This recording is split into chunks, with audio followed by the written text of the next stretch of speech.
وہ اور جوان ہوتے ہیں جو رنڈیوں کے ڈانس دیکھنے جاتے ہیں، یہ وہ جوان ہے جو مدینے والے کی محفل سننے کے لیے آئے بیٹھے ہیں۔ میں آپ سے چند باتیں عرض کرنا چاہتا ہوں۔ پہلی بات تو یہ ہے، میرا پہلا خطاب ان لوگوں سے ہے جو اعلیٰ حضرت کو تسلیم کرنے کو تیار نہیں ہے۔ پہلی بات میں ان سے کر رہا ہوں جو لوگ اعلیٰ حضرت کو تسلیم کرنے کے لیے تیار نہیں ہیں، آپ پوری دنیا کو یہ پیغام دے دو کہ اعلیٰ حضرت سے چڑھنے کی ضرورت نہیں، اعلیٰ حضرت کو پڑھنے کی ضرورت ہے۔ لیکن ہم جانتے ہیں جو اعلیٰ حضرت کو پڑھنا نہیں جانتے ہیں وہ اعلیٰ حضرت کو سمجھنا نہیں جانتے ہیں۔ فرق ہے، پڑھنے والے دو طرح سے پڑھتے ہیں، ایک وہ جو کتابوں میں پڑھتے ہیں اور ایک وہ چہروں پہ جو پڑھ لیا کرتے ہیں۔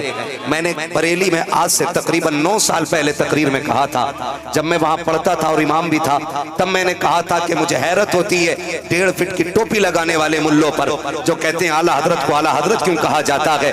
میں کہتا ہوں کان پکڑ کے ان کو کھیت میں زمین جوتنے والے کسان کے پاس لے کے جاؤ اور اس سے جا کے پوچھو اعلیٰ حضرت کون ہے، تو وہ کسان بھی کہے گا اعلیٰ حضرت انہی کو کہا جاتا ہے جنہوں نے ہمارے گھر میں عشق کی شمع جلائی ہے۔ اعلیٰ حضرت ان کو کہا جاتا ہے جنہوں نے سینوں میں عشق کی شمع جلائی ہے۔ اعلیٰ حضرت ان کو کہا جاتا ہے جنہوں نے عشق رسول کی شمع کل کائنات کے اندر روشن کی ہے۔ میں کہنا یہ چاہتا ہوں کہ کبھی غور تو کیجئے گا 2 فٹ کی ٹوپی لگانے والے ملا کو اعلیٰ حضرت سمجھ میں نہیں آتے، زمین جوتنے والے کو اعلیٰ حضرت سمجھ میں آ گئے، بنیاد کھودنے والے کو اعلیٰ حضرت سمجھ میں آ گئے، مزدوری کرنے والے کو اعلیٰ حضرت سمجھ میں آ گئے، کھیتی کرنے والے کو اعلیٰ حضرت سمجھ میں آ گئے۔ اب فلسفہ یہ ہے، اعلیٰ حضرت کو سمجھنے کے لیے نہ قابلیت کا ہونا ضروری ہے، نہ چھپاؤ دستار کا ہونا ضروری ہے، اعلیٰ حضرت کو سمجھنے کے لیے عشق احمد مختار کا ہونا ضروری ہوتا ہے۔ شکر ہے اعلیٰ حضرت ہمارے حصے میں آئے اور ہم سینہ ٹھوک کے کہتے ہیں اعلیٰ حضرت ہمارے ہیں۔ اعلیٰ حضرت جن کے ہیں وہی بولیں، باقی گھر جا کے سوچ کے بولیے گا کل کو اعلیٰ حضرت۔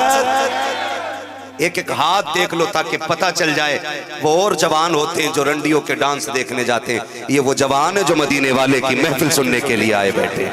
سبحان اللہ۔ اعلیٰ حضرت، اعلیٰ حضرت ہمارے ہیں، ہمیں فخر ہے اس بات پہ، اعلیٰ حضرت ہمارے ہیں۔ ایک مولوی صاحب کہنے لگے دیکھو جی کہیں اگر ناچ ہو رہا ہوتا تو اتنی بھیڑ ہوتی اتنی بھیڑ ہوتی۔ میں کہتا ہوں تو 100 نچنیوں کا ڈانس دیکھنے والے کو لے آ، میں ایک حضور کی نعت سننے والے کو لے کے آتا ہوں، ایک حضور کی نعت سننے والے کو لے کے آتا ہوں۔ وہ چہرے ملا کے دیکھ، صبح کو ڈانس دیکھنے والوں کے چہرے ایسے ملتے ہیں جیسے کسی نے جوتے مارے ہیں، اور نعت سننے والے کے چہرے فجر میں بھی ایسے ہوتے ہیں جیسے ابھی فرشتوں نے حوض کوثر سے اس کا چہرہ دھلایا ہے۔